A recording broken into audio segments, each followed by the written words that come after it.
Hey guys, it's Nick here in Calgary again. Just want to share an experience we had recently. This is my furnace. This is the brand name is a Carrier. So that's a very well known and high quality furnace, but it's 20 years old. Last week, we had a cold snap. We had a whole week of a -30 weather out there. One of the night, we feel a little cold. So why is the furnace not turning on? So I came down and felt like it was keep blowing, but it's not really lighting up. So what was happening? It was the igniter was burnt out. If you can see, you see the two white wire going to that thing with a screw on there. It's actually a piece of igniter was pushed into there. It's pretty hard to see where that. Oh, you can see the tip of it. You can see the tip of that little gray color thing. It's going to glow hot red. It reaches surface temperature of 1200 degrees, I was told, which is going to ignite the natural gas to ignite it. Because there's three ways for a furnace to ignite the fire. One is through a pilot fire, which is a lot of time your hot water tank, like those guys, they always have a pilot fire in there. At least in my case, yes. And also the older system that you have a pilot fire, like your fireplace. And the second style is using spark plug. They're using the arcing sparks to ignite the natural gas. And the third one I know of is using this glowing ignition, which is it's a cindered material.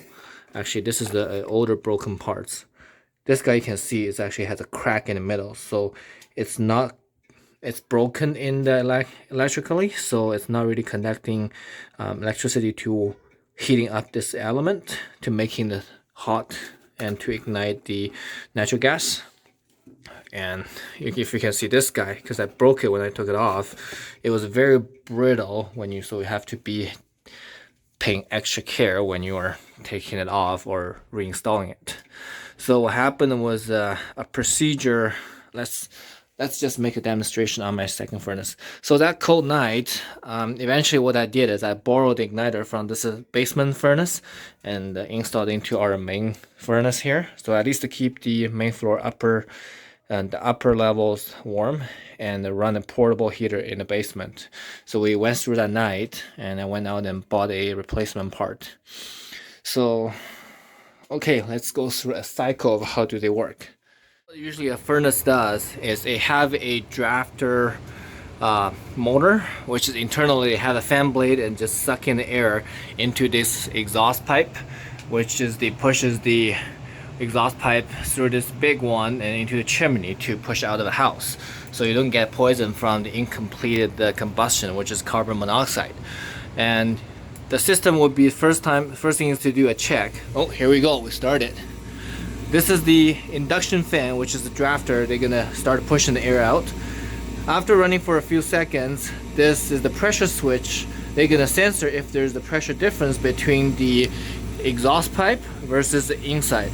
If the pressure difference exists, that means there's a good drafting, which is pushing air out. It would start to, this guy would be the valve would turn on. They'll start to letting natural gas to come into the burner. Then you can see this glowing thing here. That glowing one is the igniter. They just ignited the natural gas. So when when everything's approved, it starts sending gas. Also at the same time, this glowing igniter would have power, gonna turn on and gonna make it super hot to ignite the natural gas. Same time, if you can see on the left, I don't know if it's here, we can see it. Maybe a little hard to see on this furnace. There's a thermal, they call it a temperature sensor or flame sensor.